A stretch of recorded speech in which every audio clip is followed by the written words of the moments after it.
back and forth, and if we start kind of talking some from time to time, which happens. So 100%. Yeah. That's so what? I was gonna say, speaking of bull, you had Bob Leary on. You got to get his buddy Ted Hoost on it. He does a podcast too. Ted Hoost? Yeah, do you know Teddy at all? He used to coach Broom Lax. Teddy Hoost too with Lax Factor. Oh yeah, Teddy. him and Leary go way back, and he's doing his own little podcast thing now at his house. A guest announcing spot. Yeah, I'll definitely have to get a hold of him. No, so basically my lacrosse story is I played for Paul 20 years ago. No shit. Remembered Bob because Bob coached for Delhi, and he used to come to our games all the time. So he was at like my first ever lacrosse win, which was against Jefferson at Mohawk Valley. Holy shit. I didn't know that you played for NAC. Yeah, so my high school was trash. Like they had a young team. I never even knew what lacrosse was until 10th grade. Went out to Mohawk Valley to play hockey, and Paul was like, "Yeah, come out and play. We'll have a blast." And I freaking loved it. Dude, I know you're a hockey guy too. I played puck still play men's league. Oh, no shit. Yeah, I did till my kids were born. And then so what, my son's 15. And it just kind of, I was too busy, and I was like, I got in a fight one night at men's league, and I had to go to work the next morning. I was like, what am I doing? Yeah.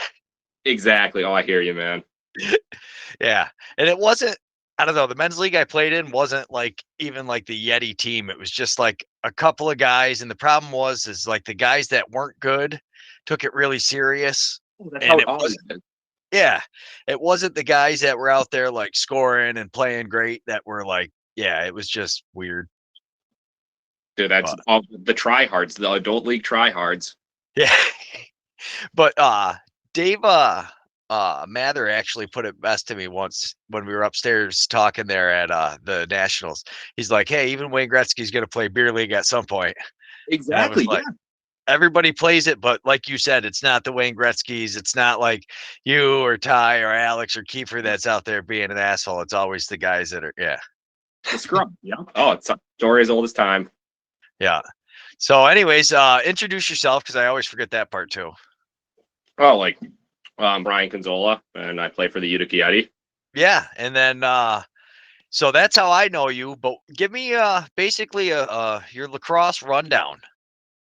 So born and raised in Endicott, New York. I played varsity for UE. Didn't get recruited much out of high school, so I went to Oswego State out of high school. Got mono in October, so I missed like 6 weeks of school and just plummeted grade wise. Transferred back to Broome, was going to do JUCO because my brother played there.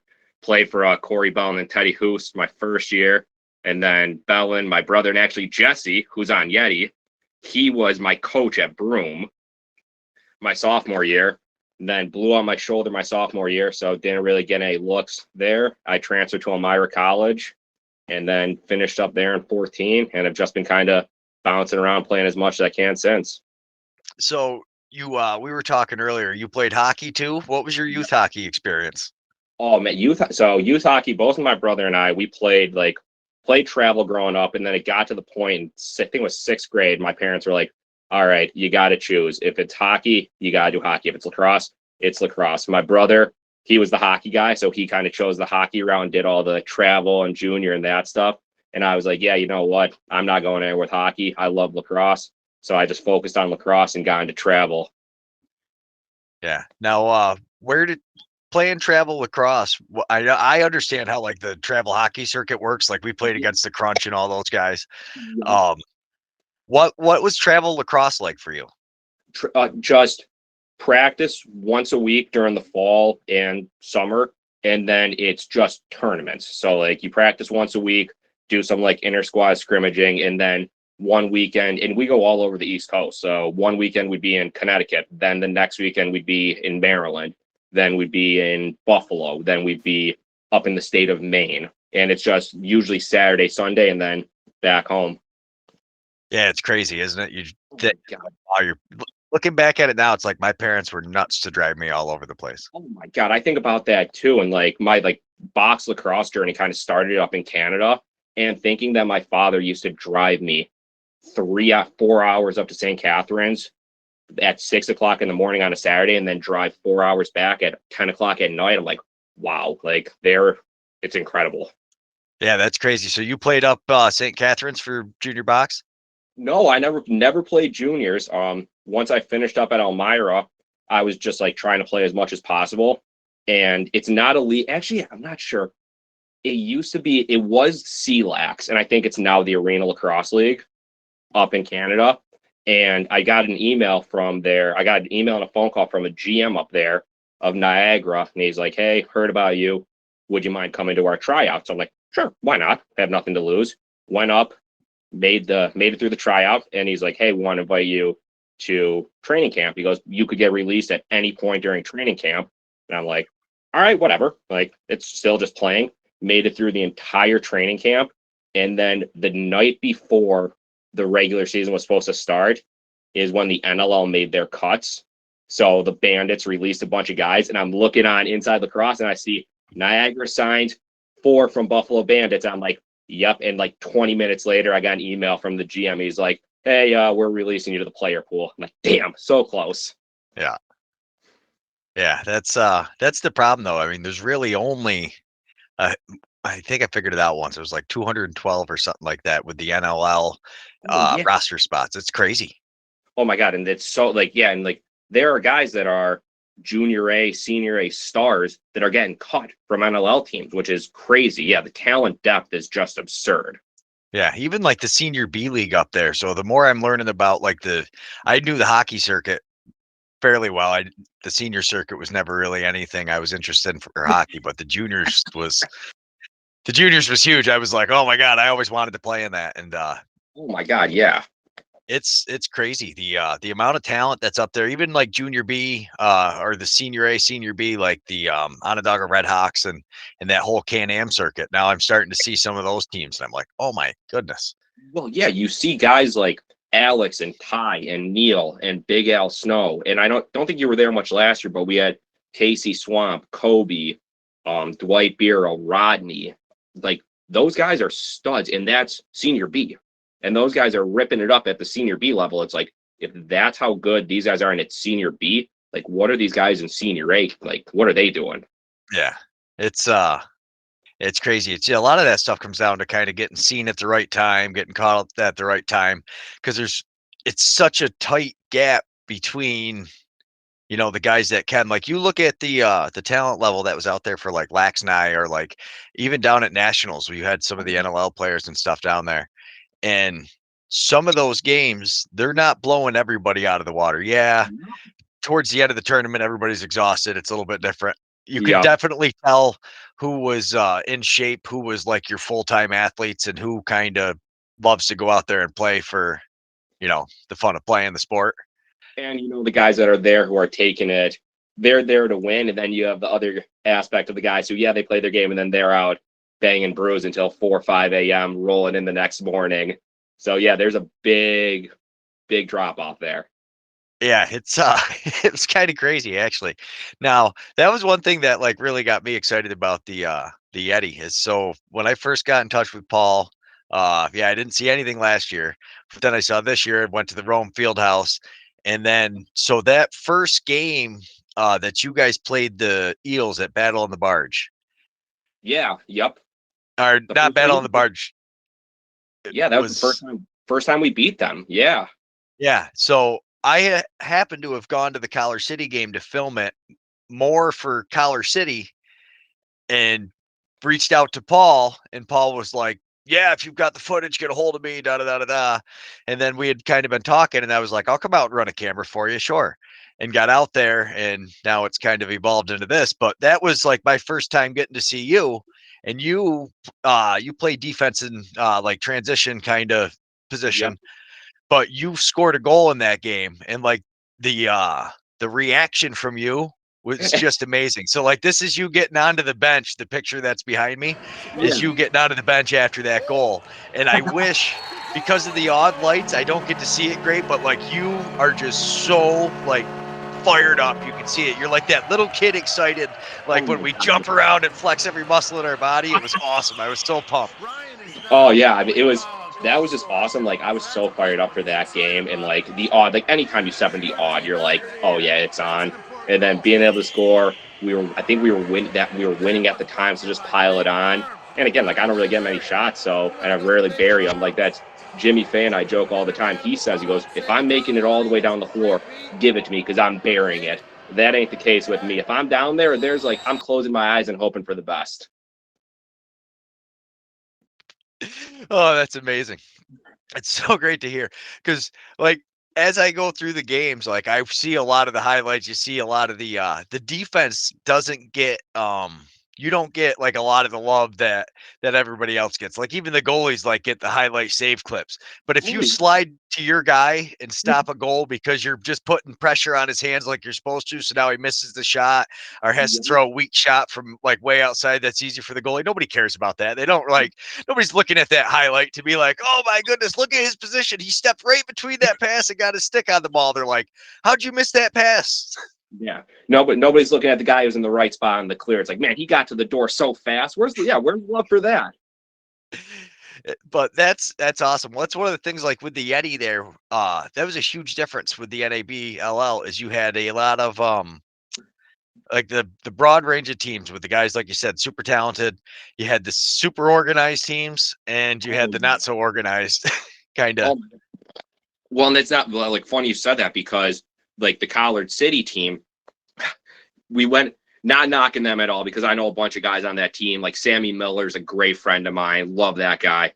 And we go out there, no refs. And then we show up to Nationals and we're supposed to play them. I remember I'm calling Sammy Miller in the morning on the way over. I'm like, yo, Mills, rumor is like you guys aren't coming. He goes, nah, we ain't coming. Like, oh my God. So I call Kiefer. I'm like, Keith, they say they're not coming. He's like, Jesus Christ. He goes, give me Miller's number right now. We got to figure this out.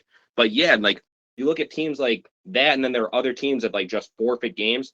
And then you look at us, and that's all on Paul. Paul is incredible. Like the amount of time and effort he puts into this, like it's you're a professional. Like you feel like you're a professional. The practice jerseys, the facility, like he gets us food and stuff before the games and after games, washing the jerseys and the shooting shirts. We have 2 shooting shirts. Like I don't think some teams don't even have matching jerseys. Like we're treated really well and it's run professionally. Yeah, that like you said, he really goes above and beyond. I mean, he's crazy. Like he took basically me standing there with my cell phone, filming that. I don't know if you remember seeing me at the College City game. I just stood up like above the tunnel with a I didn't even have like an actual tripod mount for my cell phone. I was just kind of holding it on like my wife's actual camera tripod, just like setting it on there and trying to turn it. It was terrible. But yeah. I didn't even know about that. And then like when I got home that night, I'm scrolling through YouTube and I see Utica Yeti Collar City first quarter highlights. I'm like, what the hell? Somebody was filming our games. And then like, cause I didn't even know who you were at the time. And then like the next week for the games, I'm like at the night after or the day after, I see the same thing. I'm like, wait, we have a film guy now? And I thought it was Paul and Bob because that performance they do when they're broadcasting is holy shit. Like, wow. The stuff that comes out of Bobo's mouth, it's like, well, he's gonna get views, he's gonna go viral, but wow. And I thought it was just them like filming it. I didn't realize that was you. So the first we showed up to that, then we showed up to the odd. They had like all the nice camera stuff and we used it, but as you saw, we lost a lot of the Battle of the Barge footage. But oh my God, yeah, because well, like that's we went out that night, and it was funny because some of the guys on the Golden Bears that went out with us, I met them at the PBLA Combine.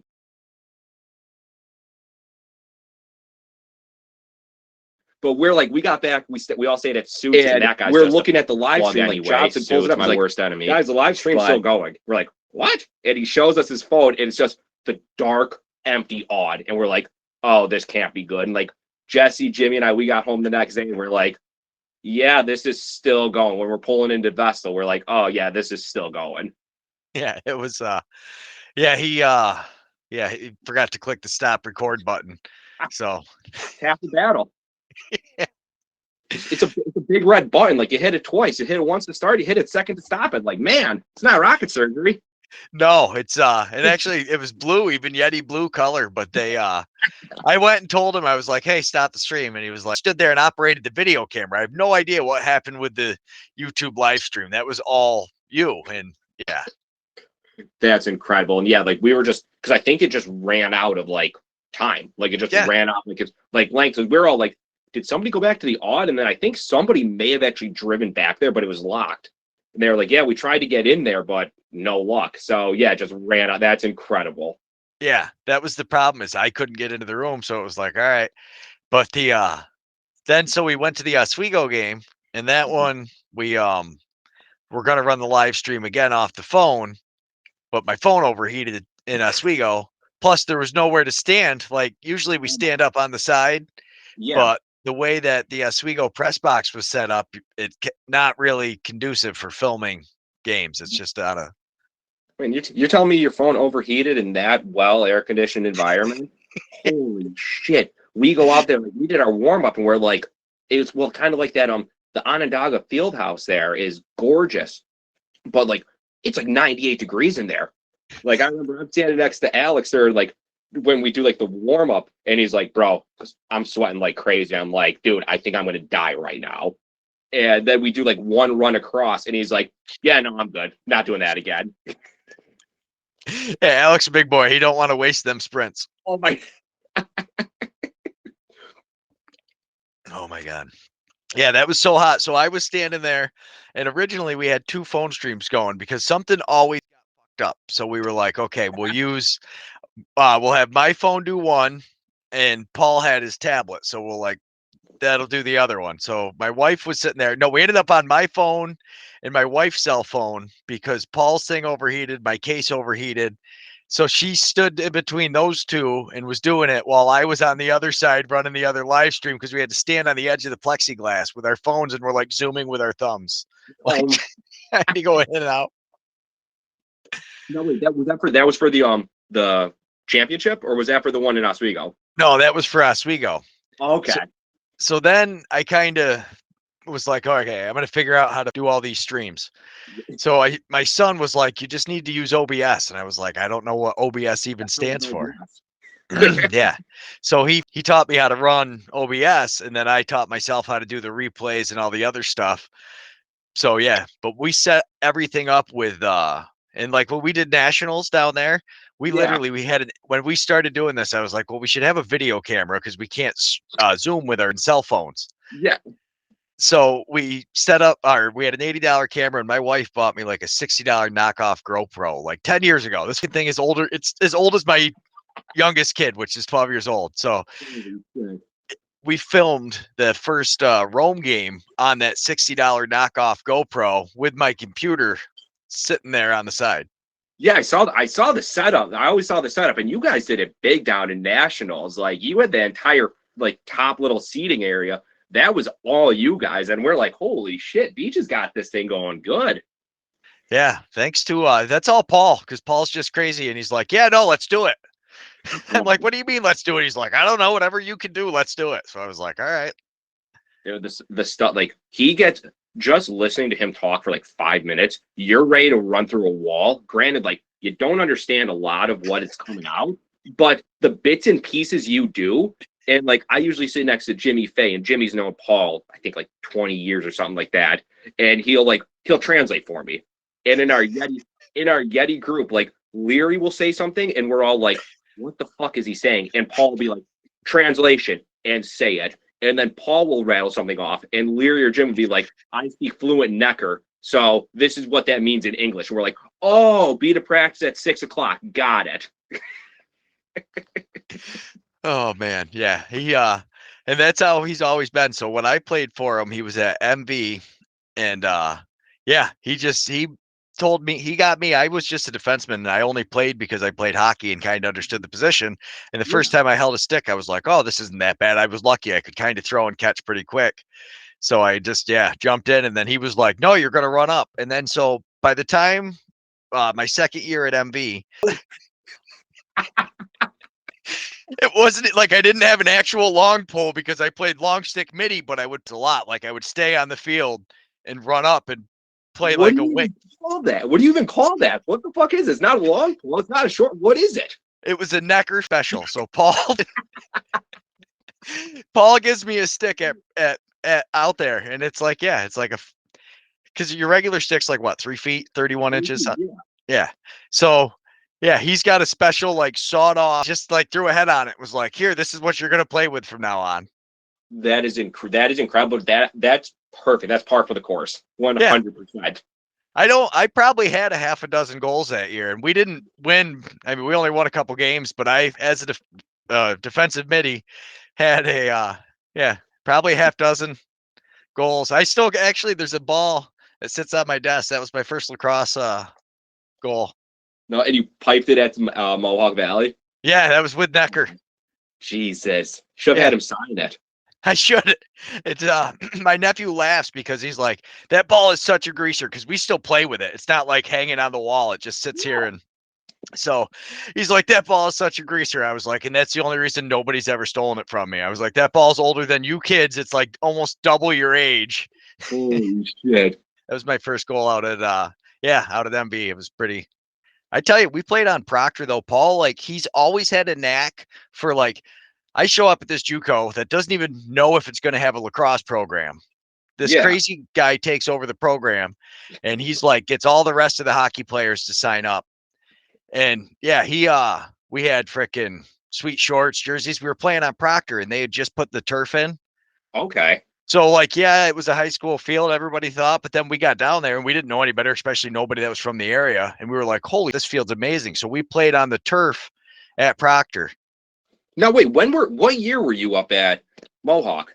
I graduated high school in 02, so it would have been 03, 04, 05.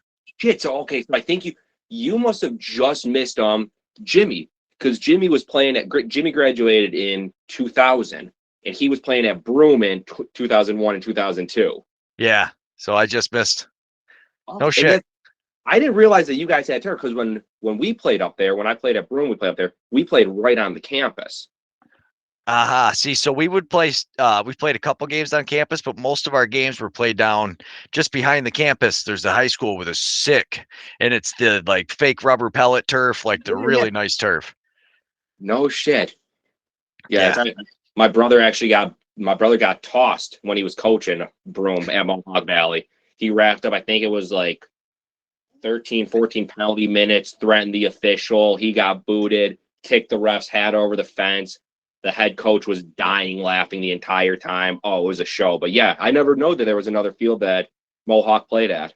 Oh yeah, I don't know if they still do. I mean, but I went there. But yeah, 20 years ago now almost. Holy wow, damn. Yeah, I feel dated, man. Wow, so that was playing 10 years ago. Yeah. Well, what was funny is, so I always talk a lot to Blaine about coming on but so I sent him a message of I've got my old Mohawk jerseys. Like I still wear it to paint and work in. I'm smaller now than I was when I went to college. I was like 210. I was in pretty good shape when I was an athlete. I still fit and all that. And I sent him the picture. He's like, I've never seen that. I was like, because it's almost as old as you are. Shut up.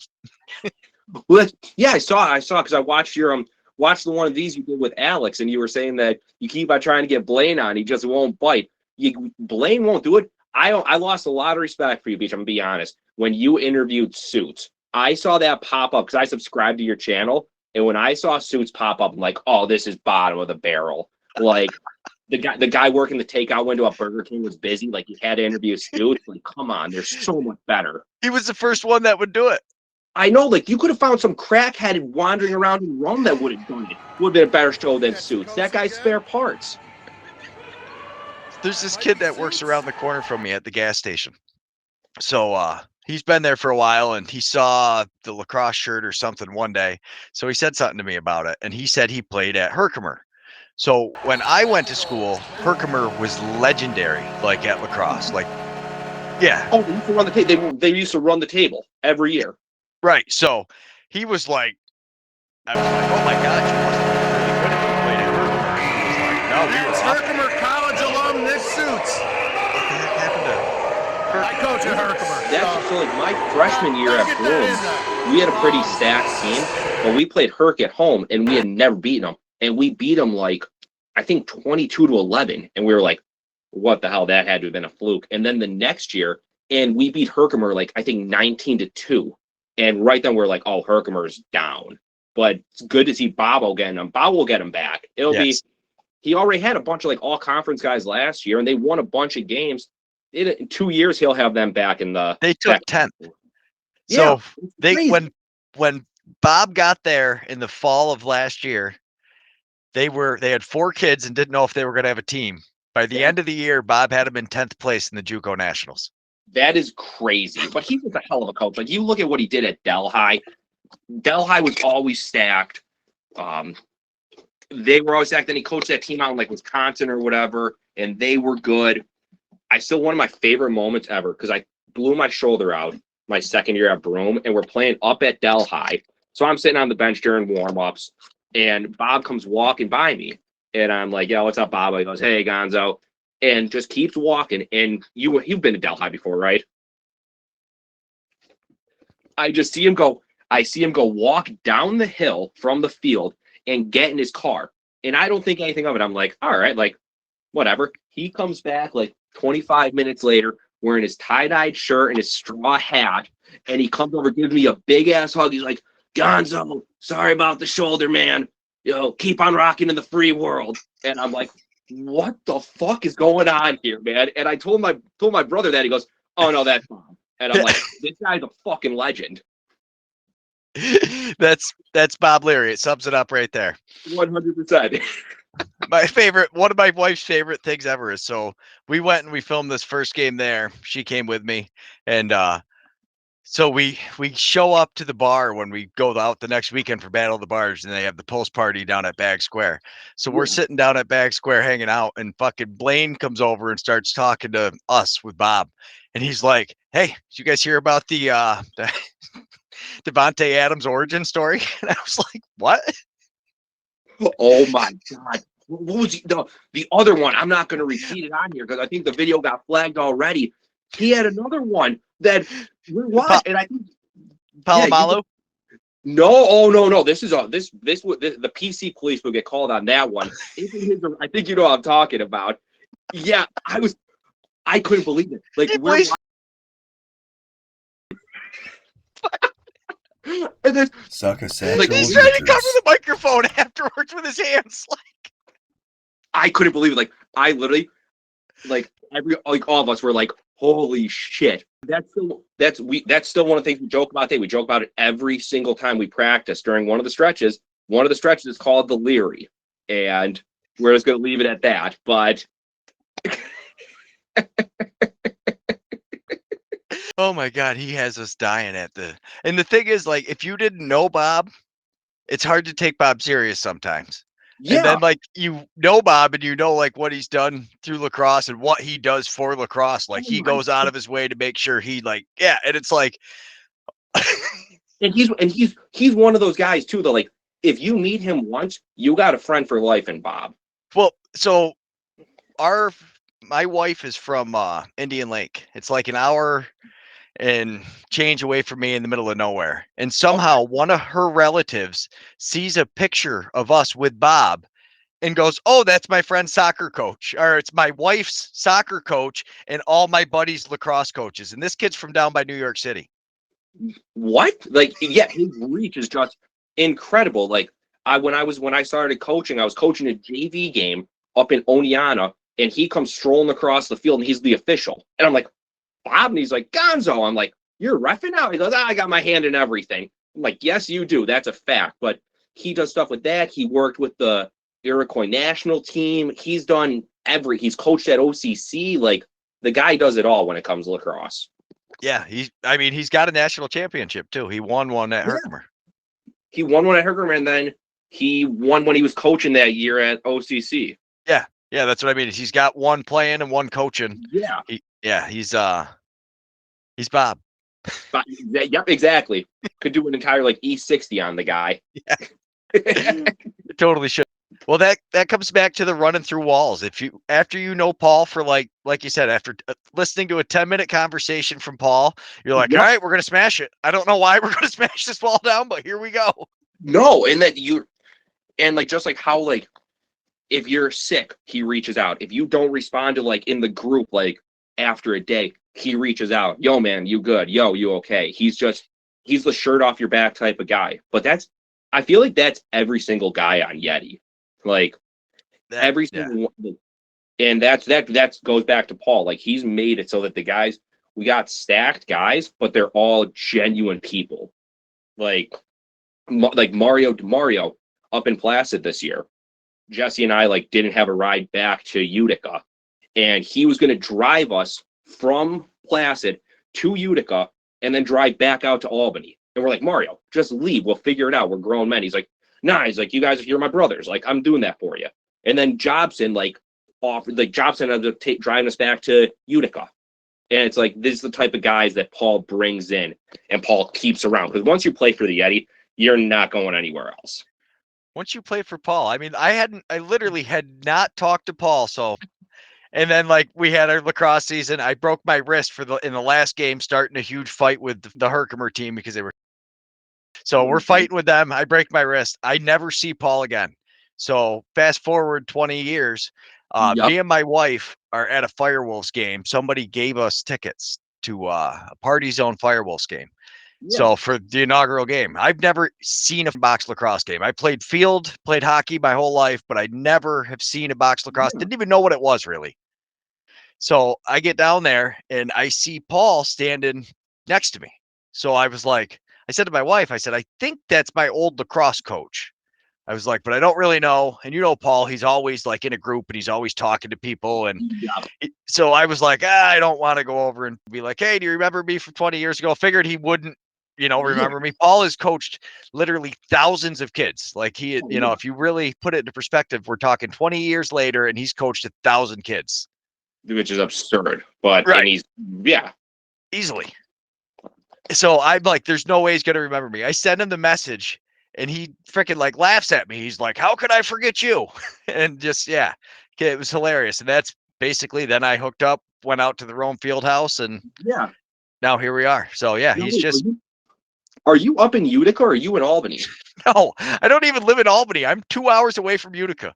Where the hell do you live? Do you know where Glens Falls is? Yeah, holy, you're in Glens Falls? I actually live in a town just east of Glens Falls. Jesus, because that's when you were at the College City game. Yeah, I thought that you were an Albany guy who like was part of Tri-City or something and then got brought back into the fold. And then I see you at all of our stuff. I'm like, okay, maybe this guy is a unique guy that just drove out. Holy shit, man. Yeah, so that's like the craziest part. That's what I mean about Paul is crazy because he inspires you to do crazy shit. So like somehow Paul has convinced me and my wife and we love every second of it. I wouldn't not do any of it. But cool. Think about it. We're driving to like a home game for you guys is a 2-hour trip for us to get there. Well, that's the same for us down here. Like we're doing that. We're driving Wednesday nights, we're driving 2 hours up, 2 hours back. Games, we're driving 2 hours up, 2 hours back. Well, when the Mace drives, we've made it from Vestal to Utica, and I think our record was like we're driving down the throughway, and we always get talking, like Jimmy Faye, that guy can tell a story, and you're all ears. Usually, I'm crying laughing when he's talking, and we're just shooting the shit ton stories, and all of a sudden, Jimmy goes, "Hey, Jesse, don't want to interrupt you," and Jesse's like, "Oh no, go ahead." And he goes, just letting you know, you're going 7 right now. And I'm sitting in the back and I look up and we're like right around. And then I look out the window and we're passing cars like they're fucking stopped. And we're like, holy shit. And Jesse's like, oh shit, got away from me a little bit. And we pull into the Rome parking lot for a 5 o'clock practice. And it's like 10 of 4 or something. And Jesse's like, so what do you guys want to do for the next hour and 10 minutes? We're like, holy shit, that just happened. Oh, that's what I mean, though. Like everybody, just Paul inspires you to like travel because you're going to get 100% of him, and he's contagious, infectious, whatever you want to call it. He is, and then like the shit he does for us afterwards, like that what is it, Black River Ale House? Yeah, buying us pizzas after every practice and every game, like, and that's like. Some guys like go home, they have other commitments and stuff, but we're always like, as soon as we're on the way up, we're talking, we're like, all right, so how long are we going to stay here? And then that always turns into like shit, like we probably should, if we don't pull the plug now, we're staying at Suits. How small of a world is it that this kid I've been talking to about lacrosse, he played with Suits out at Herkimer? Oh my God, that's crazy. Like, just crazy how many people you'll meet through it. Like, I was at the I went up to that PBLA combine, and I'm just sitting there, and I'm wearing the Bang City sweatpants, and this guy turns around, he's like, "Oh, Bang City." I'm like, "Yeah," and he goes, "Oh shit, are you going to play in Lax night?" I'm like, "Hold up, are you on the team?" And he goes, "Yeah, I haven't made a tournament yet though." I'm like, "Okay," and he goes, "Who do you play for club?" I'm like, "Oh, I play Utica Yeti," and he goes, "Oh, you know my boy." I'm like, "Who's this?" Mind you, this guy lives in Tampa, and he's like, he flew up from Tampa to the combine. He goes, "Oh, you know my boy." I'm like, "Who the hell's your boy?" He goes, "You know Patty Cross?" I'm like, "Holy fuck." I'm like, "Yeah, I know Cross." He goes, "Yeah, I was actually just working out with him this week." He goes, "Yeah, there's this other guy that just moved here. Crazy motherfucker." I go, "White mullet, like bleach white mullet?" He goes, "Yeah." He goes, "Missing a tooth?" I'm like, "Yep." And he goes, "You know him?" I go, "Gareth Fabian." And he's like, "Holy shit, that guy's nuts." I'm like, "Guy is a fucking beauty." But yes, he is. But like, just small world. Like, we're at this thing in Elmira, New York, and here's a guy that knows guys on the Yeti and follows the Yeti games and stuff. Yeah, it's crazy, this streaming. Paul was right. He was like, we just got to stream these games. He's like, trust me, stream it. People will watch. Me and Bob were like, what is there going to be? We figured like your mom and like the only two people watching the stream. But then if you go through the comment section, it's gold. Everybody's more concerned with Jimmy Face Mom drinking Captain and Cokes. And the comment section blows up. My wife is running the camera at some of the games, but she can't help it. She has the comment section pulled up next to her. And like, so if you see some of the games where she kind of like misses something, it's because she's trying to read the comments to tell us, and usually she'll just start laughing hysterically and like the camera starts shaking.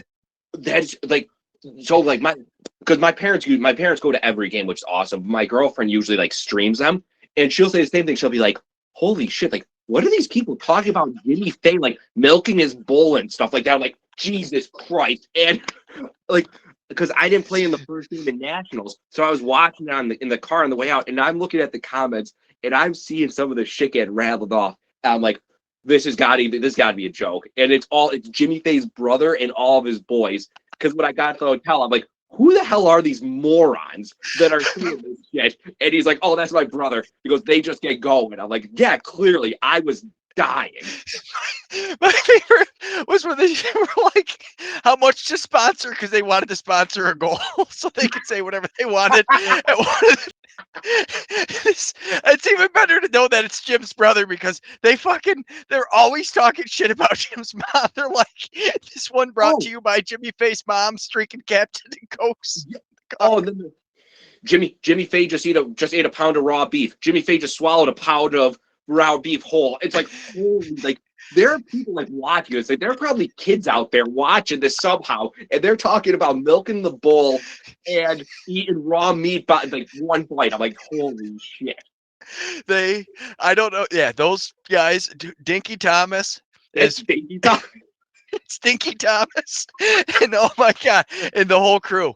Lechesty was one of them.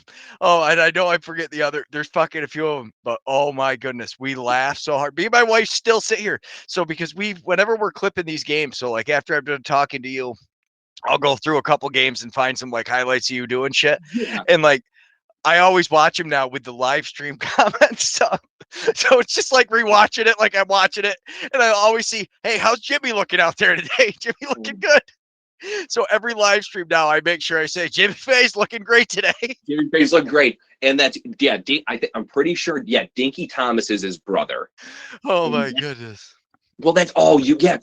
So last year, I think it was maybe the home opener, like the second home game at the Odd.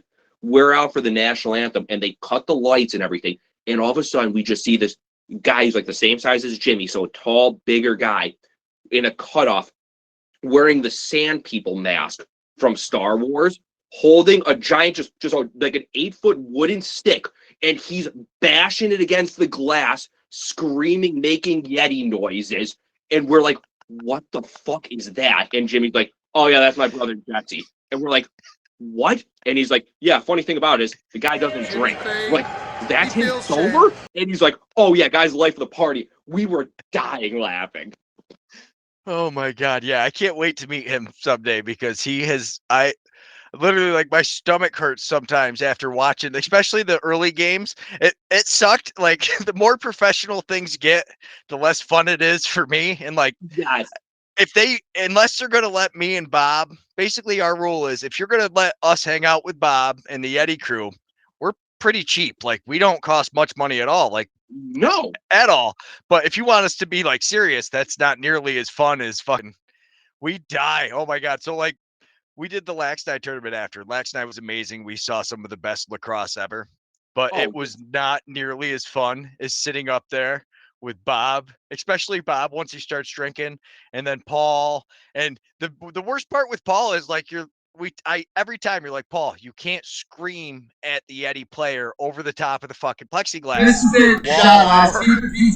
sitting here and like he's got the head the microphone on and he's like, what's your brain? Like, well, holy shit! During the championship up in Onondaga, after the end when like that whole little incident happened, I'm watching the live like the film on it, and you hear his daughter Hannah goes, "Don't touch my fucking father," and we're like, "Holy shit!" And I think you're like, "Whoa, okay." You said something, and she's like, "I'm not making a threat, but if you touch my fucking father, we're gonna have a fucking problem." I'm like, "Holy shit!"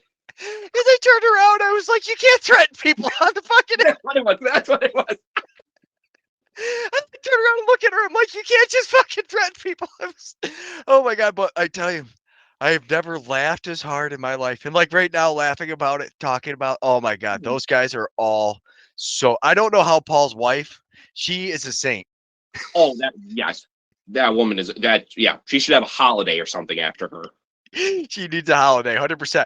And like, I'll call him. Like, he's at work all day. He's got kids. He does everything. And he'll call me at like 8 o'clock at night. And we'll be on the phone for like 2 or 3 hours talking about whatever, like for this to go. Like, so it started with, I've never ran any of this shit, like anything ever before. And like, he just makes you like, he's like, hey, he never even asked for anything, but he's like, here's all my advertisers. Like, I was like, okay. I was like, get me clips from the odd. And so he went and he got all the files from the odd. So we could have just plugged them in.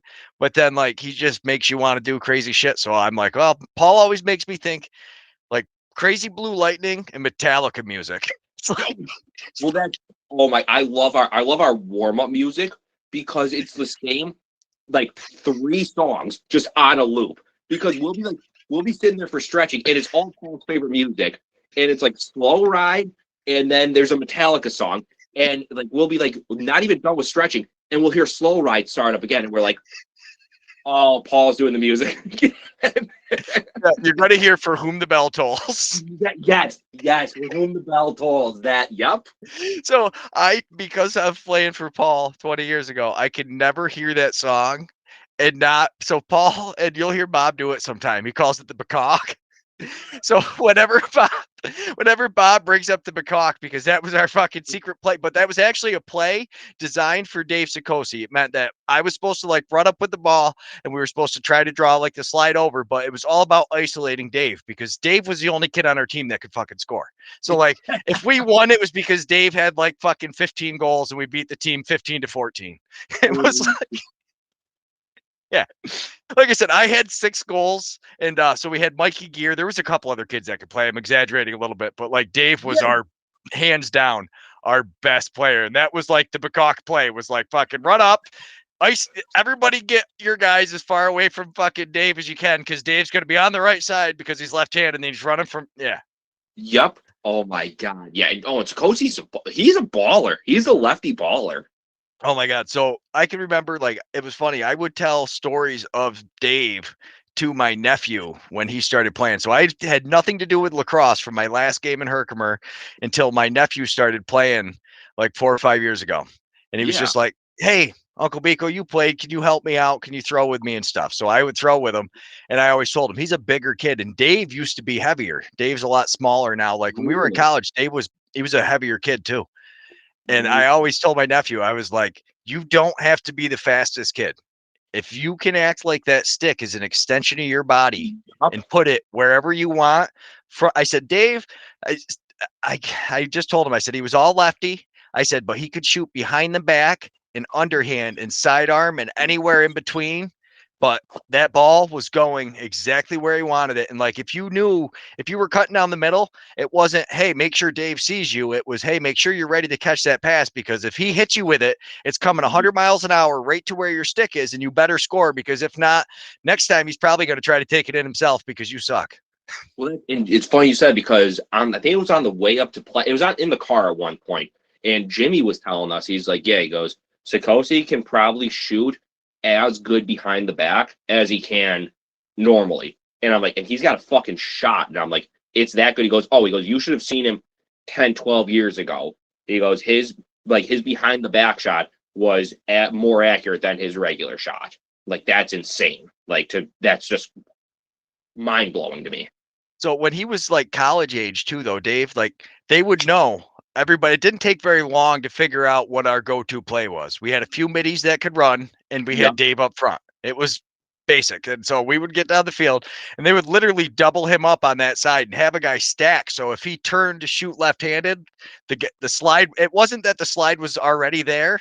Yeah. The guy never slid off of him to anybody else. They would just like sit there and wait for, they would basically play man down so they could double up on Dave. He was that much better than like the rest of us in college. He was insanely, holy shit, that's just crazy. Yeah, like I said, he can still do it. Like, that's the thing. Like, we were talking about some of the guys on Yeti, because we're actually pretty good friends with the guy who manages Oswego, Whitmer, and he was saying, he was telling some of the parents for the Oswego team, he goes, yeah, just so you know, when we play Utica, a majority of their players could be the fathers of the players on our team, but they can still ball. Like, holy shit. Like, well, granted, Brandon Davis is he's Blackbeard now. He's the pirate with the eye patch. I don't know if have you seen him? Is he still rocking that?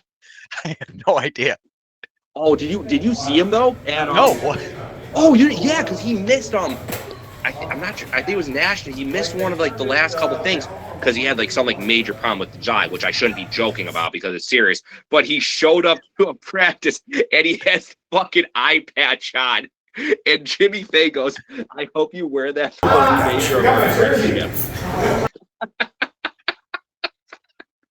our. That's why lacrosse players are awesome, though, because you walk in and they say the most foul shit to you, but okay, we're going out, we're best buddies, and we're gonna go to war with each other out there, and then the whistle blows, and then we're gonna go drink with the other team. Oh, 100%. Yeah, and that's like, holy shit, like Kiefer's a fucking bruiser. Like, the amount of times he has put me on my ass or like just cross check, put me on my ass, I'm clearing, and he just rocks me in the glass. But then he's the first guy to buy me a beer when we go out to Black River or something. And then we're sitting there shooting the shit the entire night. And same thing, like, well, actually, I can't say I like the guy because I fucking hate Suits. He's a bum. But I had never known him in my life. And it was the first practice last year. And first thing, we were getting our headshots. And I walk by and I just look at him. I go, it's only the face a mother could love. And I just keep walking. And Austin Curtis is like, yo, do you know him? And Suits goes, I've never seen that guy before in my life. And now, like, fast forward a year, and the stuff that we say to each other, like, cannot be released to the public. Like, we'd both probably be locked up somewhere if they released what we say to each other. Oh, yeah. It's hilarious. That's why, and like, I couldn't believe. So the first time, like, all these podcasts started when I was just doing, so I was like, okay, I'm going to start talking to Paul and Bob on these. I said, and like our original YouTube channel was BS fucking BS photography. Right. Because it was us taking bullshit photos. Was all it was supposed to be. So then we fucking get signed for Laxney and show up and they're like fucking bullshit productions. Dude, Beach, I never knew that I thought it was because your last name was Beecher and like the S was something else. Are you kidding me? No. Dude. It was literally me and my wife sitting. Oh yeah. Well, giggling hysterically. So we like sat there forever and we're like, okay, so that way we can actually, if it ever does work, we need it to say something. So it's basically a tribute to Paul because it's Blue Squatch, but it was because we were just doing bullshit. So we were like, we're fucking. Because I was going to ask you about that because I saw all of a sudden, like one day, I'm like, because I see all this stuff because I'm subscribed and I see BS Productions and then I see Blue Squatch. I'm like, oh, is this because of the Yeti? Like, why'd they change the name? Dude, that is fucking hysterical. That is fucking hysterical. Yeah, the one guy from Lax Night was like they did not want to link to our accounts or anything until like we changed it. Now we've got a fucking like they're proud. They've got like a banner on their thing and everything. Oh my god, that's unreal. The best part is though, like they never actually like were like you have to change it, but like they made it very obvious they did not like that fucking. But yeah. Oh my. What? That's like you were saying. Like the more professional it gets, the more like the less fun you can have. But who wouldn't want like if like I knew that it was bullshit for photography, dude, that sells. Shit like that sells. Like that's why we did. So that was supposed to be just us posting highlights from Yeti footage, Collar City. We were going to sit there we had gotten new cell phones. And we were just going to sit there with our nice cell phones and take fucking videos and like post highlight clips and hang out and do that thing. And yeah, now it's kind of so. But anyways, we were talking about the fucking, and then I told Suits because I knew Suits was trying out for the fucking PBLA. And actually that Malicio kid. So I got hooked up with him through those guys. Do you know Phil Malicio at all? Yeah. Philly. Yeah, Philly. Yeah. So he always was like, I'm going to start a podcast. I'm going to do this. I'm going to do that. And I was like, so I called Suits and I think he was the first one to tell me about the PBLA because I didn't know what the fuck it was. Yeah. I was like, oh, cool. So I was trying to teach myself how to run all this stuff through the live stream is the whole reason I did the first couple of these. So like we found all kinds of instant replay and fucking add the graphics for the sponsors and everything. That's why like all the sponsors were like that my wife's company, like her Instagram thing. Yeah. It's all like hobby shit. We don't really do any of it. I worked at the jail with you were CO? Yeah. Oh, shit. Yeah, I've been out of work hurt since. So I got hurt just before I hooked back up with Paul. My back's fucked up. So that's how I'm doing this shit now because I don't sit still well at all. Yeah. So I was like, I got to teach myself to do something. And it just happened to line up with all of this. Yeah. Holy shit. I didn't know that. Yeah. That's because obviously Kiefer's a CEO. My dad was a trooper for like 30 years. So holy shit. Yeah. Yeah. So what do? You work at the school, right? Yeah, I'm a school I'm not an SRO, but I work with the SRO. I'm a school safety officer. So school safety monitor, sorry, because we're not allowed to carry guns. Yeah, just like just like making sure everything's running safe. Like, oh man, dude, we've had a fucking week there this week. So just like making sure everybody's safe, like making sure like the stuff doesn't spiral out into the street or like the stuff that's happening outside spiral into the school. And this is my first year doing that, but I was a teaching assistant for the last 7 years. And I used to work with special education students at a different school down here in Binghamton. So you work at, is that Union Endicott? Is that Binghamton's high school essentially? No, so we're outside of Binghamton. We're just west of Binghamton. Binghamton's a city, and then Endicott's just a town there. So kind of like Utica being the city, and then you have like Rome, Hartford, Whitesboro, that sort of thing. Gotcha. Yeah. So you guys are 2 hours past me going the other way. So the Elmira thing, that was pretty close for you. From my house, it's 40 minutes. Yeah. And so like I went to college there, and the college is 2 blocks from the arena. So for me, I can make it out there in 35 minutes if I'm pushing it, but it's nothing. So yeah, it was up and back each day. And rather than getting a hotel room, or of course, Suits and Blaine, Soup Kitchen Suitsy, didn't get a hotel room. And Jimmy Vanu he's going to grad school in Elmira, and Jimmy was at the tryout too. And Suits is like, "Oh, hey Jimmy, do you still have the apartment?" And Jimmy just rolled his eyes. He's like, "Here's a key. I'm going to bed at 8 o'clock. You guys will come strolling in at 4 or 5 in the morning, like always. Don't wake me up." And sure enough, we've all seen that movie before. And does Blaine stay out drinking with him? Like at like that time, yes, because they were paired up with each other. But most of the time, it's just Suits is the lone survivor. Like the couple times I've stayed up at Suits' place, I'll go to bed and it'll be like late. It'll be like 3 in the morning. I'll wake up at like 4 or 5, take a piss, and there's Suitsy in his living room playing guitar with some like riff raff off the street. I'm like, who the hell is this guy? Well, like I got to tell you, up in Placid, Suits, he texted me and he's like, hey, he goes, can we stay with you guys? And I told him verbatim, I'm like, dude, if you cannot find a place and you've exhausted all options, you can spend Friday night with us. They show up and Blaine's like, dude, thanks for letting us stay. I'm like, no, I told you couldn't. And he goes, what'd you say? And I show Blaine the message. And he goes, Suits literally interpreted that as, yeah, we have a place to stay the whole weekend. And so I woke up one morning, it was Sunday morning. I woke up to go to the bathroom and I walk out and it's probably like 6 a.m. at this point. And there's a random girl and some random dude sitting on the couch. And I just look at them and they're like, hey, how you doing? I'm like, great. And I go and I piss and I walk back out and they're like, how you sleeping? And I'm like, who the fuck are you?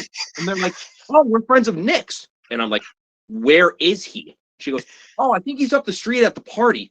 And I'm like, so he invites these people to come into our living room. I'm sleeping. Jobson's sleeping. Niles is in the other room sleeping. Jesse's sleeping. And there are these people just in our apartment that Suits met and told them to come back. And then he left. I'm like, holy shit, bud. You can't make it up, man.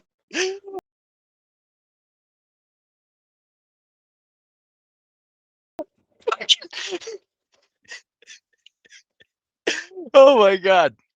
I could do a whole fucking documentary. It sounds like I just dumb shit Soups and stuff. Well, that's out in Nationals. They were saying like the guys are saying that they want Suits and I to do a podcast, and it's just going to be an hour each week of me just talking shit to Suits and Suits just rambling about random shit. So if you want to do another show and like kind of like you did with Bob and Paul, you can just feed Suits questions and I will just degrade the shit out of them for an hour. Like sign me up. Oh my God. I'm fucking dying. I don't know. I just had to switch it. So on most of these, the way it works out is essentially it records whoever's talking. But yeah. I just switched it so it's recording my PC screen because they had to see how fucking hard I was laughing. I've been fucking dying listening to you talking shit about fucking Suits. I have just fucking, oh my God. Because I'm sitting here, I'm like, I don't know how much of this we're going to be able to fucking play, but I am fucking loving it. I was just gonna say the same thing. I'm like, hey man, however long you want to go for. My phone's got I got like 30% left, so I got like 15 minutes. So if it hangs up, don't worry. One of these days we need to do one.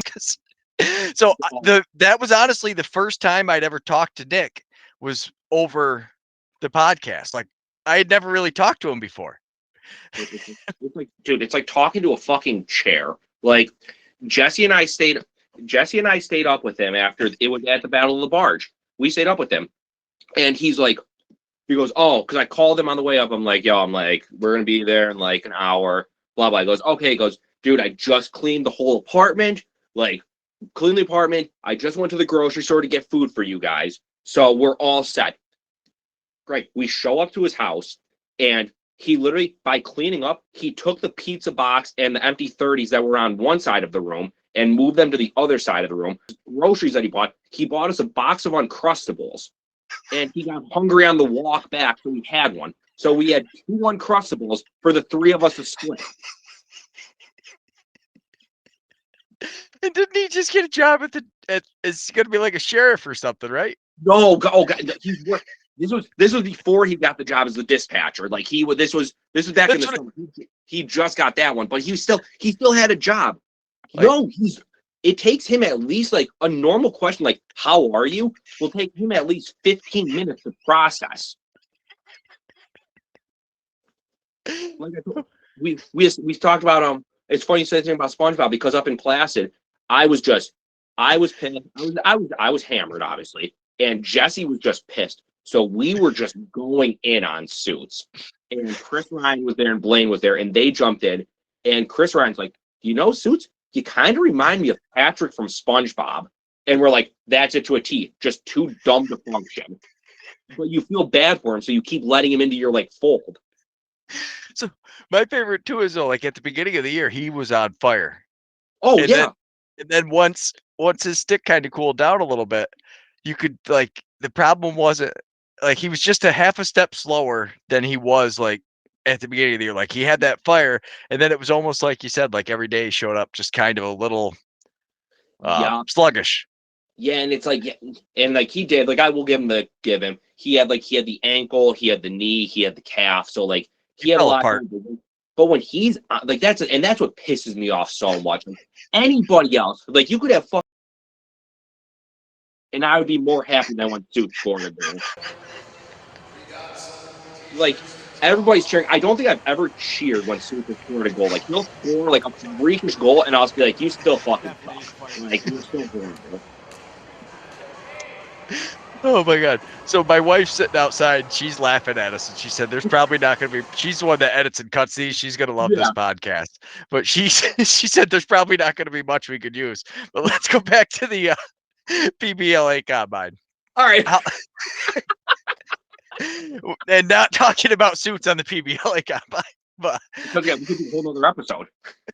how was the PBLA combine? We went in there because there was a group of us from down here that went up, and we didn't really know what to expect. Like I kind of expect to be just some like ragtag thing, dude. It was professional. Like they had the check-ins, they were doing your height and weight. The first day was just like fitness testing, which again, having grown men running a 40, that was painful. Like to watch and to do, I was like, wow, like we really are this out of shape at the age of 30. Like, holy shit. Like I reevaluated my life. But no, they ran it top notch. Like they treated us great. The whole thing was very well run. The competition, and I've told a bunch of people this, like there are some guys there who are like, yeah, like these guys are maybe like a step or two or a year or two away from playing in the NLL. And then there are some guys where it's like, it was very well run. There were a lot of guys that showed out, but it was like guys were nervous the first day, obviously because they're like, oh shit, like the scouts are there, the coaches are there. But then the second day, everybody was loose and everybody was flying up and down the floor, and guys like made chemistry. Like I said, a couple guys from the Golden Bears, they were on my team for the thing, and we clicked instantly. They're great guys. They played well, and like you just started developing chemistry during that. So it was well run. Like this league it's legit. Yeah, that's awesome. I'm so pumped up. Like I was just looking through the Instagram there. Who was it from the Golden Bears? Was it Geddes from the Golden Bears, or is Geddes from the Eels? No, Geddes is from the Eels. Oh my god, the one guy's name was Todd, and I forgot what the other guy's name was. He's the dude with the mullet. Yeah, I think I saw him at Laxney as well. I he believe. probably was a big. And then, and it's funny too. The goalie from our team, before I forget this, Crosby. The goalie on our team was Donkey, the goalie for the Northmen. Oh no. Yeah, so like that's because we're playing up at the combine. And Dylan Rice. Sorry. Yeah, okay. Yeah. But yeah, we're playing up at and I have my Yeti bag, and like Suitsy and Blaine, they have their bags. And the goalie's like, oh, he's like, you play Yeti? I'm like, yeah. And he goes, oh, are you playing in Laxney? I'm like, not sure yet, depending on the schedule. And he goes, oh, well, I'm the goalie for the Northmen. I'm like, dude, we're going to see you in 2 weeks in Nationals. He's like, holy shit. And then I see him when we were all hanging out behind the cars at Nationals. I yelled over to him like, Donkey. And he came running. He gave me a hug. And then like during the game, I got to talk to him. But yeah, it was kind of back to that whole small world thing. But he was there, and he's legit. There was a goalie who was on the Panther City practice squad who was there. And that kid was freaking nut. Holy shit. He was good. He was good. Duncan's one of my favorite goalies to watch. So, not to completely date myself, but like I was a big Dominic Hasek fan. And, dude, I'm a diehard Sabres fan. Love Hasek, the Dominator. See, but back when he was, when I was a kid, we had the Adirondack Red Wings, and then he was with Detroit with and then Osgood and all that. So, but Duncan's style reminded me a lot of like watching Hasek. Yeah. Lunging out the ball, like there would be balls going in the corner, and he's running out. He's like diving, like Superman diving to hit people. I'm like, holy shit! He's setting picks, and he's not a big guy. He's like my size, maybe a little taller than I am. And he's out there setting picks. There was a monster coming down the floor at one point, and I seen him step out to set a pick, and I'm like, what are you doing? You're the goalie. No, he doesn't care, and he's a wild man. He's a great goalie. He's a specimen. Like if you can get him on this, ask him about his Las Vegas story. Because again, cannot say that for public views, but he told a story about Vegas. You need to hear it for yourself. He's going to do it. We're going to set it up, but I'm trying to knock out all the Yeti before I go to everybody else. So that's been the hardest part, is like I've reached out to a bunch of guys not thinking anybody would want to do this. Like I was going to want to do this. And why the hell wouldn't I? I'll get on here. If you haven't noticed, there's something in my koozie this whole time, so I'm enjoying my Thursday night. But I laugh because I don't drink and I can't really drink anymore. Not good for anybody, but I just go out and get in and talk, and it's awesome. At Nationals, I thought it was like, even my folks saw it was hysterical. Because when you show, it was you, John Boy, Neck, I think Tony. Like literally all of a sudden you all come out. No, the best one was, I think it was your mom. Like I'm hiding, but I look up and your mom's like looking down at me. I felt like I was in high school. I was like, don't tell my parents. But it's hilarious because now I'm almost 40 and your mom obviously was like, you do whatever you want, mister. Exactly. But I'm like, don't tell my kids.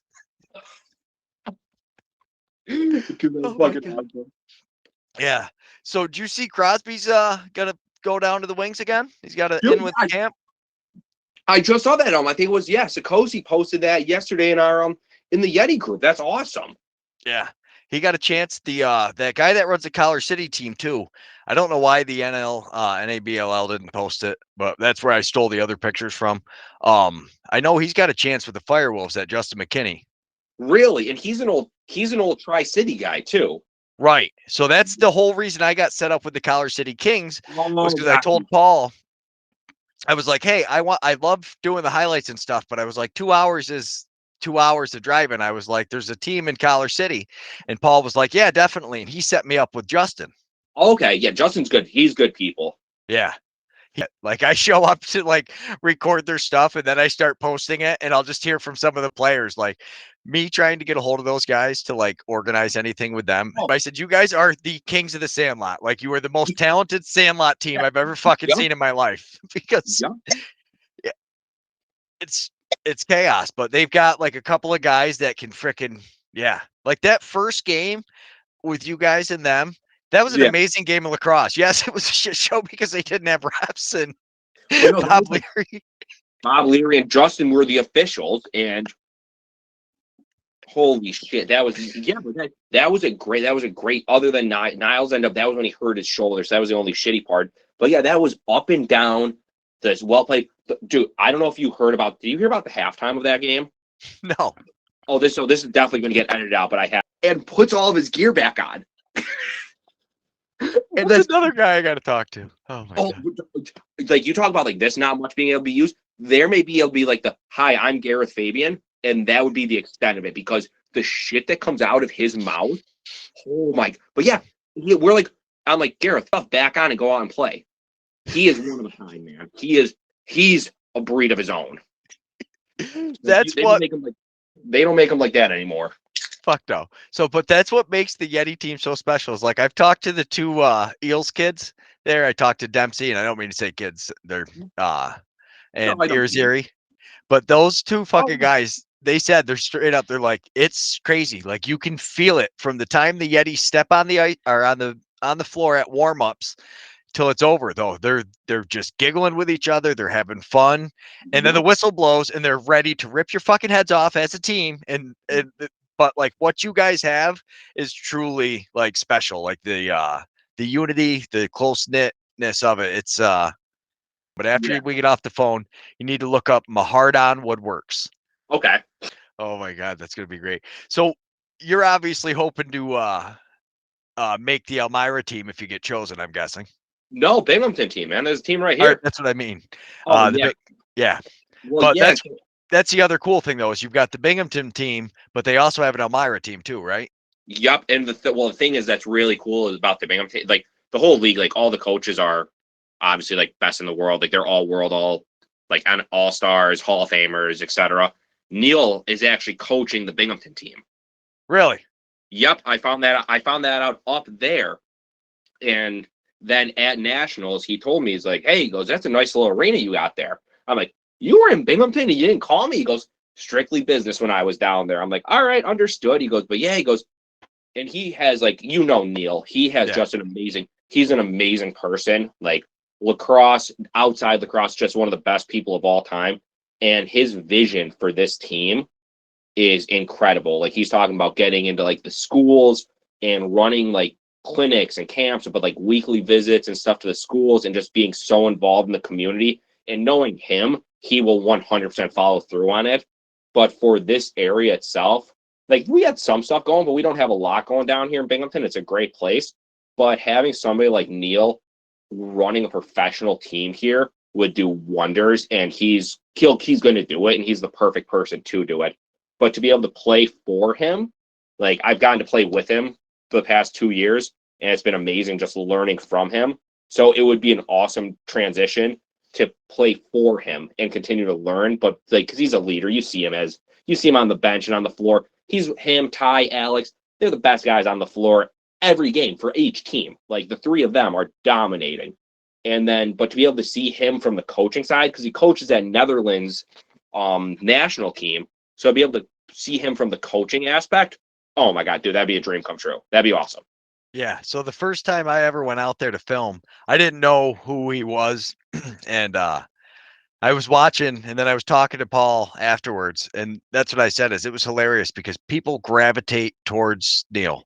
He's one of those people that like I was sitting there watching him. And as I'm sitting there watching him, like, and he's explaining to these guys just like the little things, and like everybody wants to learn. Like I sat and we did the podcast. We talked about lacrosse for like 10 minutes. Yeah. And then he started telling me about all that. And like, he's got a way of teaching you where he doesn't make you feel dumb. No. He just kind of explains it. Yeah. He's on like a different level of being able to explain things too, though, as far as like the way he explains lacrosse. Like what I was watching him teach all those guys really was how to throw the fake, like, and he wasn't like, make sure you just put your stick out and do that. No. And he was like really telling him, he's like, when you're faking, it's really more what your arms do than anything else. He's like, as the head starts to come, you've already made your decision. You need to get your hands looking like they're going. And it was just a really cool, like, and when he said it was like, oh, that makes perfect sense. Why did I never think of it like that? And he's one of those guys, like if he explains something, you're not going to have a question because your question that you were thinking, somehow he knows that you were going to ask that and he covers it. So you're like, oh shit, I have this question, but he just explained it perfectly. It's like that scene in Old School when Will Ferrell does the bait and he's like, I have no rebuttal. That was perfect. Like that's anytime Neil explains something. Yeah. And that's awesome for you guys to be able to play. Like you said, that would be amazing to be able to play for him. And that's great for the town of Binghamton, though, to have him there as a coach. I'm really hoping. I wish I was closer. I've tried to reach out to that league a couple times. I guess they're not big fans of BS production either. I was actually going to ask you when we were doing this, like, are you going to get involved with them at all, or what's the deal with that? I've been trying. I reach out like crazy. But problem is I had no qualifications for any of this, so nobody really gives a fuck. I mean, I got to be honest, to put it in perspective. I mean, less than 3 months ago, I've never streamed anything. So, well, dude, you seem like a seasoned vet. Like you had me fooled. Clearly with BS, I thought it was some like 2 names combined photography, and then I found out it's fucking bullshit photography.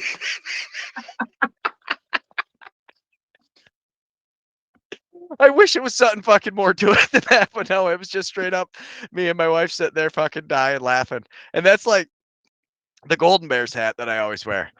So I am the only one in my house that doesn't have a Yeti's hat because we went out there and Paul gave us all Yeti's hats. Well, my son took my Yeti's hat. My daughter has hers. My wife has hers. So I end up with the Golden Bears hat on all the podcasts. Dude, that's all. Oh my God. Hey, you're still spreading their name. Yeah. Well, that was so when we started doing the NABLL things and they were like, hey, we're going to stream that. So I was trying to, that whole interview thing was set up because I was trying to just get the guys sponsors. I assumed everybody in the league was Paul Necker. And oh, no, not even fucking close. No, like that's like like some of these guys, like the team, like especially last year when it was the IBLA. Oh my God. Like we played in some we played in some places, and like we played in like tournaments, like the 3-on-3 ones, and we're like, this is how it's run. And then the 1 3-on-3 that we played, what that Neck was running up in Utica, we're like, dude, this guy, first off, this guy's fucking insane, but in the best way possible. But it's like, dude, this is what he did for a bullshit 3-on-3 tournament. Can you imagine what this guy's gonna do for a full team? Yeah.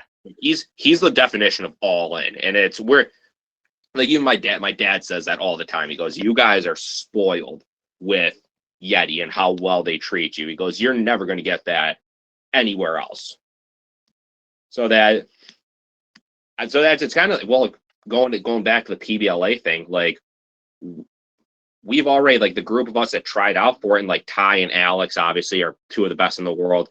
Like, we've already played on a professional team in a sense with Utica, and Tony's at about professional as a coach as they come, like, coaching wise, like the extra stuff, but that's after practice. Who gives a fuck? But we've played for a guy that's played in the show, who's treated us like professionals, who's worked us to the bone like professionals. So it really gives us not a leg up, but like, if we make this going into it, we're like, oh shit, we've already done this before. So like, we're just going into lacrosse. We're not worried about the nerves and all the other shit that goes into it. Yeah. I mean, plus, not that we get a huge following on this, but just having your guys' game streamed. So like somebody like Blaine or Alex or Neil, they don't need the game footage like you do, No. because like there's always a camera guy, it seems, standing there to be able to get the goal shots and shit. This is my favorite part about this, and why I was so excited when I found out that you were trying out, and I was like, man, we got to fucking connect, was because I was a defensive guy. So like, I love watching it. My favorite is like when you charge up the floor, or Leota, or any one of those guys, Snow, Versace, take your pick back there. When you guys charge up the floor, it's like such an energy goal. And even Ty was saying it when I was talking to him. He's like, yeah, he's like, it's different. He's like, when those D guys come up, you're the spark plugs. Like, the emotion that you guys get, like the way you celebrate after a goal, it's different, because you're like, yeah, I just ran all the way off the fucking floor. Yep. No, you're exactly right. And like you said, like, Leota's that kid's a beauty. Like, he's a kid that first year playing boss lacrosse, and he's only like, I keep forgetting the kid's only like 19. You think he's like a 40-year-old man, the way he talks and acts. And if you could get his dad on one of these, holy shit, that guy's a fucking specimen. His dad almost got us kicked out of fucking nationals. Well, I remember, because I heard all about that, but like, leading up to, the best part of that is so before that even happens, so we're sitting there talking, and there's somebody from the Northman. They got like a young kid, and his mom is sitting next to us, and she comes over and she's telling us how bad she feels for us, because she thought it was the guys in the crowd fucking with us, and we're like, no, he's like, that's our group. Like, me and my wife had to keep telling. We're like, we're with them. Well, they were like, we can't believe those poor people were talking to you guys like that. And we were like, no, that was us. I'm sorry. So the practice the night before the championship for Yeti, where I'm asking Leota, I'm like, just like, find out, because it turns out his dad was a retired New York City firefighter. Makes sense. He's fucking. Yeah. So I was just asking, I got the whole story about that. And Leota goes, yeah, he goes, I can count on one hand the amount of sporting events I've played since childhood that my father hasn't gotten thrown out of. And I'm like, are you serious? He goes, oh yeah. He goes, at every game. And so I told my parents about it, and they said, he goes, yep, about 10 minutes into any game, my mom will stand up and walk to the other side of wherever it is, field, arena, and sit there, because she knows my dad is going to get asked to leave. The best was, like, you guys weren't even on the fucking floor yet. No. He was talking shit to the refs, and it wasn't even your fucking game. He didn't have a fucking relative or a fucking kid out there. That's a man. I respect that, though. That's a man of principle right there. He is definitely a man of principle. We were fucking dying, because we were all talking shit, but like, he's one of those guys. He's like Paul. He's going to take it to that next fucking level. Well, yeah. Well, he's the type of guy that can back it up too, because you look at Pete. Pete's a fucking boxer. Like, that, there are a couple times during the season where guys would start talking shit to Pete, and we're like, No, you don't want to. You really don't want to. Grant, he's all like 5'7", like $145. But we're like, no, like that's not the guy. Like we're not doing this like to break up a fight. We don't want you to get harmed. Like, not the guy. We don't want to have to try to pull him off of you after he's done. Well, I forgot what game it was this year. And shit, my phone's about to die, Greg. I'm sorry. Look, one of the games this year, Tony like looked at him. He goes, Pete. Oh my God. That's why we love doing the Yeti games, because you guys are all full of fucking that. Your team is awesome. There are some spark. There are some energy guys, and they know exactly what their role is, and they do it to a fucking T. You ain't kidding. Holy fuck, we've been talking for an hour and a half. This has been awesome, but my wife's got to edit all this shit too. Then that's my phone's at. I'm at 5, so I'm blinking, man. Beach, it's been a fucking pleasure, brother. This has been awesome. We got to do it again.